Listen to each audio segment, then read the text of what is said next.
আমি পদ্মজা, পর্ব ৮৪। লেখিকা ইলমা বেহেরোজ। গল্প পাঠে আমি অরোরা ইসলাম।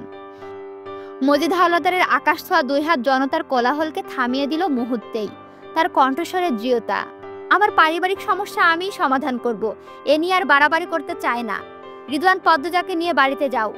রিদওয়ান যেই পদ্মজার দিকে হাত বাড়ালো, অমনি লিখনের বুক থেকে বেরিয়ে এলো প্রতিবাদের ঝড়। না, পদ্মজা কোথাও যাবে না। লিখনের মনে তখন দোলা দিচ্ছে নানা চিন্তা। হাওলাদার পরিবারের প্রতারণার জাল তার চোখের সামনে স্পষ্ট হয়ে উঠেছে। নিজেদের কুকর্ম ঢাকতে এমন বিশাল মিথ্যার আশ্রয় নেওয়া, এ তো তার কল্পনারও অতীত। মজিদ হাওলাদারের অভিনয়ের দক্ষতা দেখে সে বিস্ময়ে হতবাক। এই লোকগুলো পদ্মজাকে নিয়ে গিয়ে কি করবে তা ভেবে তার বুকে জমে উঠেছে আতঙ্কের কালো মেঘ। রিদওয়ানের কানে লিখনের কথা যেন প্রবেশই করল না। সে পদ্মজার দিকে তাকালো তীক্ষ্ণ দৃষ্টিতে, ধমকের স্বরে বলল, বাড়ি চলো।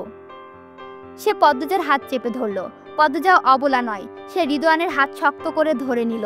চাপা স্বরে বলল, ৬ বছর আগের সেই কলঙ্কের ছায়া আবার আমার জীবনে টেনে আনার জন্য আপনাদের মতো নরপশুদের অভিশাপ। কিন্তু এবার না আমাকে না আমার বোনদের কাউকে ছুঁতে পারবেন না আপনারা। হঠাৎ করে রিদওয়ানের মুখে থুতু ছুঁড়ে মারল পদ্মজা। উপস্থিত মানুষজন চমকে উঠল তা দেখে। মুহূর্তে কোলাহল দ্বিগুণ হয়ে গেল। রিদওয়ানের চোখে জ্বলে উঠল প্রতিশোধের আগুন। সে হাত তুলে পদ্মজাকে আঘাত করার জন্য। পদ্মজার পিছনে দাঁড়িয়ে থাকা পূর্ণার নিজেকে সামলাতে পারল না। তার সমস্ত রাগ, ক্ষোভ, যন্ত্রণা এক করে রিদওয়ানের গালে বসিয়ে দিল এক প্রচণ্ড চড়। এক মুহূর্তের জন্য থমকে গেল সবাই। পরক্ষণে বিশৃঙ্খলা আরো ঘন হয়ে নেমে উঠল মাঠেতে। রিদওয়ান রাগে চোটে শুধু লাল রং দেখতে পাচ্ছে। সে আগুনে পুড়ে গেল তার বিবেচনা বোধ। সে ঝাঁপিয়ে পড়ল পূর্ণার ওপর, দুই হাতে চেপে ধরল তার কণ্ঠনালী। শিরিনের বুকে জমে উঠল আতঙ্কের হিম। সে প্রায় আর্তনাদ করে উঠল, ও আল্লাহ, আল্লাহর গজব পড়ছে, এখানে গজব পড়ছে। তারপর ভয়ে সিটিয়ে সরে গেল সেখান থেকে। শাহানা আর খলিল ছুটে এলো রিদওয়ানকে আটকাতে। রিদওয়ানের অবস্থা তখন ক্ষিপ্ত পশুর মতো। খলিল চাপা গলায় তার কানে কানে বলল, রিদু, পূর্ণারে ছাড়, মানুষ দেখতাছে। রিদওয়ান যেন পাথরের মূর্তি, নড়ল না, চলল না। এই মুহূর্তে হাওলাদার বাড়ির কাউকে আঘাত করলে গ্রামবাসীর চোখে সেটা ভালো দেখাবে না। তবুও পরিস্থিতির চাপে পদ্মজা তার সমস্ত শক্তি সঞ্চয় করে রিদওয়ানের পেটে প্রচণ্ড লাথি কষল। লাথির চোটে ছিটকে পড়ল রিদওয়ান, দুই হাতে চেপে ধরল পেট। ভাইয়ের অবস্থা দেখে শাহানার মুখ দিয়ে বেরিয়ে এলো আর্তনাদ, ও মা গো! পূর্ণা ততক্ষণে মাটিতে লুটিয়ে পড়ে হাঁসফাঁস করছে, হা করে আছে বাতাসের জন্য। মৃদুল তখন গফুর মিয়ার সঙ্গে স্কুলের দিকে আসছিল। দূর থেকে তার চোখে পড়ল মাঠের অস্থির জনতা। সে বলল, আব্বা, আপনি ধীরে ধীরে আসেন, আমি আগে যাইতাছি। এই বলে সে ছুটতে শুরু করলো। স্কুল মাঠে পৌঁছাতে মৃদুলের চোখে পড়ল ভয়াবহ দৃশ্যটা। উঁচু মঞ্চে রিদওয়ান পূর্ণার গলা চেপে ধরেছে। টকবক করে ফুটতে লাগলো মৃদুলের রক্ত। সারা শরীরে ছিটিয়ে পড়ল আগুনের শিখা। তড়িঘড়ি করে চারিপাশে তাকিয়ে খুঁজে পেল একটা মাঝারি আকৃতির বাঁশ। সেটা হাতে নিয়ে সে আবার ছুটতে শুরু করলো। তার গায়ের সঙ্গে ধাক্কা খেয়ে পড়ে গেল অনেকেই, কিন্তু মৃদুলের চোখে শুধু রিদওয়ানকেই দেখছে। মস্তিষ্কে তখন বিভ্রান্তি ঘুরপাক খাচ্ছে। মজিদ দ্রুত গতিতে এসে দাঁড়ালেন পদ্মজা রিদওয়ানের মাঝে। চিৎকার করে উঠলেন, কি হচ্ছে, কি হচ্ছে? থামো, থামো সবাই! কিছুই থামলো না। মৃদুলের আবির্ভাবে পরিস্থিতি আবার অনিয়ন্ত্রিত হয়ে পড়ল। সে ক্ষুধার্ত বাঘের মতো লাফিয়ে উঠল মঞ্চের উপর। তের বাসটা পরিণত হলো মরণাস্ত্রে। রিদওয়ানকে লক্ষ্য করে হানা আঘাতে আহত হলো শাহানা, খলিল সহ আরো 2 জন। মজিদ তড়িঘড়ি মঞ্চ থেকে সরে গেলেন। মৃদুলের রাগ তখন তুঙ্গে।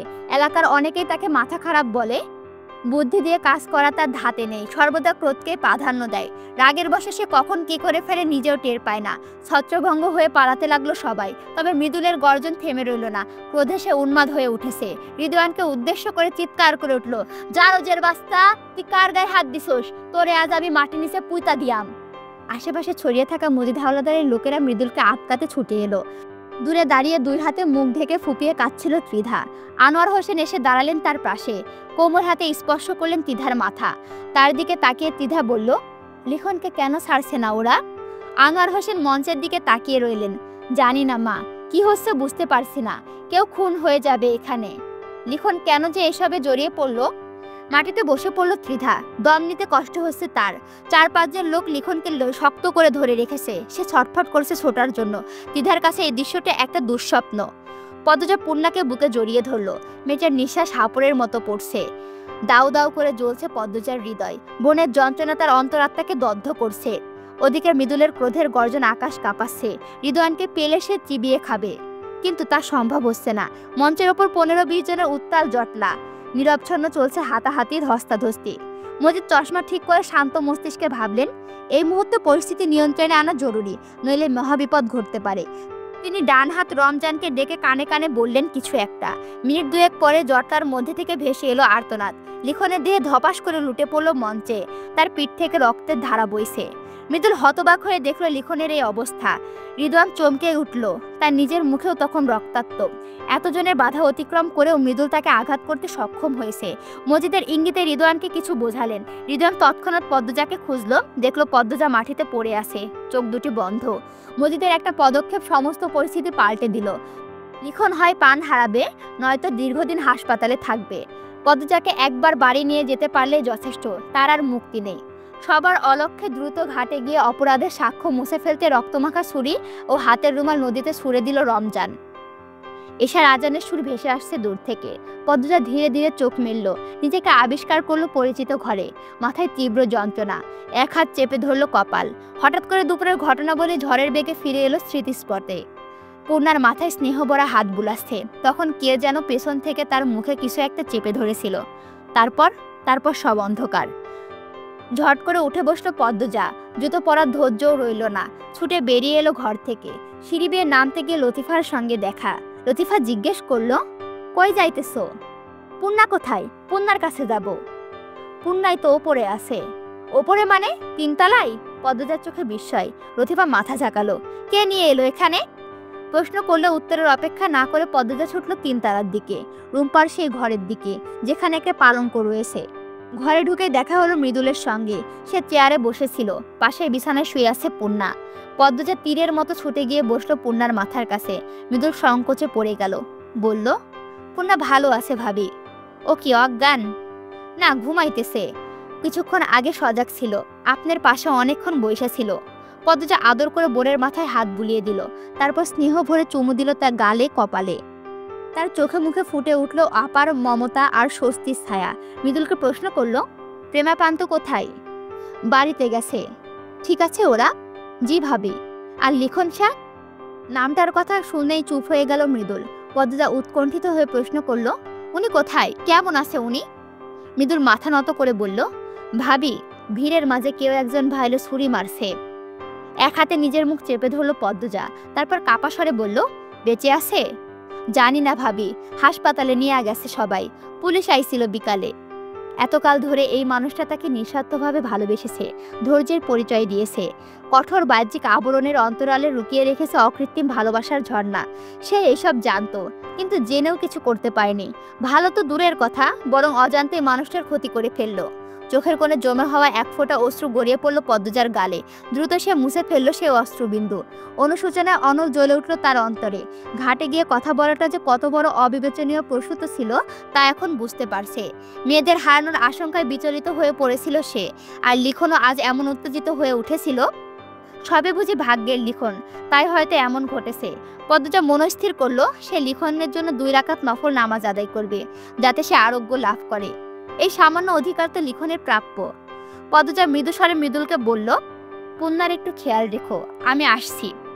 ঠিক আছে ভাবি। ধীর পদক্ষেপে ঘর ছাড়ল পদ্মজা। মৃদুল নিঃশব্দে দরজার বাইরে তাকিয়ে রইল, মনে অসংখ্য প্রশ্নের ঢেউ। লিখন আর পদ্মজার বিরুদ্ধে তোলা অভিযোগ যে মিথ্যে মৃদুলের চেয়ে আর কেউ ভালো জানে না। সে স্বচক্ষে দেখেছে লিখনসার অন্তর্জ্বালা, পদ্মজার সম্মান রক্ষাতে নিজের অনুভূতি দমন করার প্রাণপণ চেষ্টা। একটু কথোপকথনের আকাঙ্ক্ষা তার অস্থির হয়ে ওঠা। তার মনে প্রশ্ন জাগে, এমন নিষ্ঠুর মিথ্যা অপবাদ হাওলাদার পরিবারের লোকেরা কেন রটালো? আর পদ্মজার দেহে ওই আঘাতের চিহ্নগুলো কিসের? আমির ভাই কোথায়? মৃদুলের চিন্তার সুতো কাটল লতিফার আগমনে।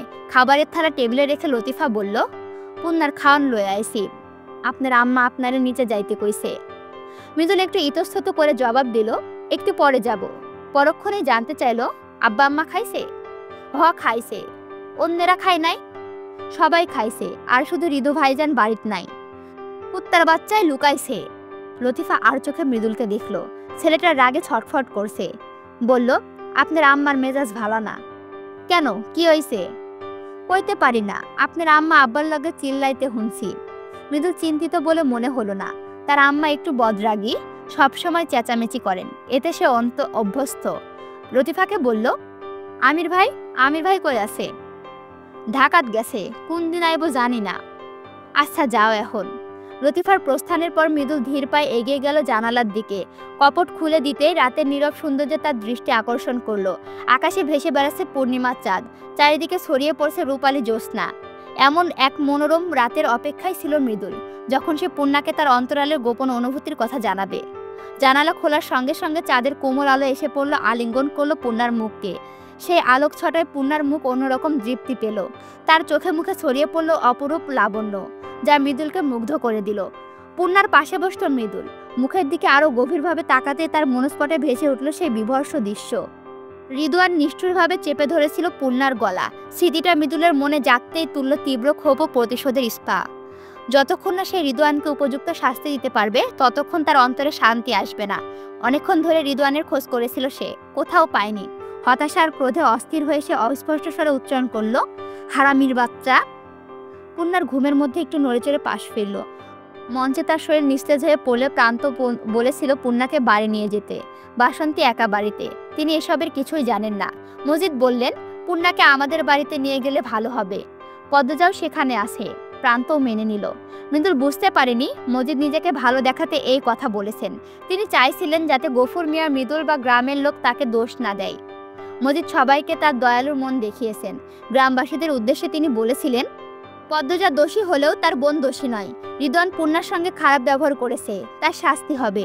তিনি সবার সামনে রিদওয়ানকে চর মেরে আরও বলেছেন, পূর্ণা সুস্থ হলে রিদওয়ানকে তার কাছ থেকে মাপ চাইবে।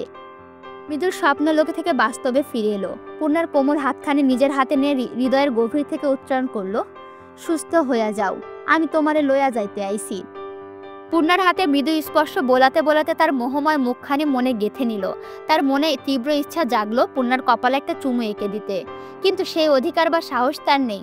সে শুধু পূর্ণার হাতখানি দৃঢ়ভাবে ধরে রইল। হঠাৎ পদ্মজা ঘরে প্রবেশ করাতে পূর্ণার হাত ছেড়ে দিল সে।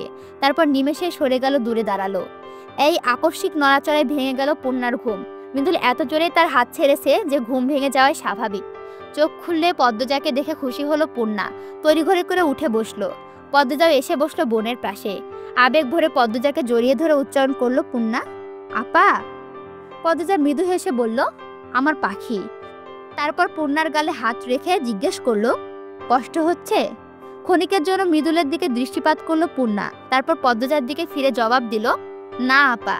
মৃদুল একটু অস্বস্তি নিয়ে বলল, তাহলে আমি যাই ভাবি, এখানে পূর্ণার খাবার আছে। পদ্মজা মাথা নেড়ে হ্যাঁ বলল।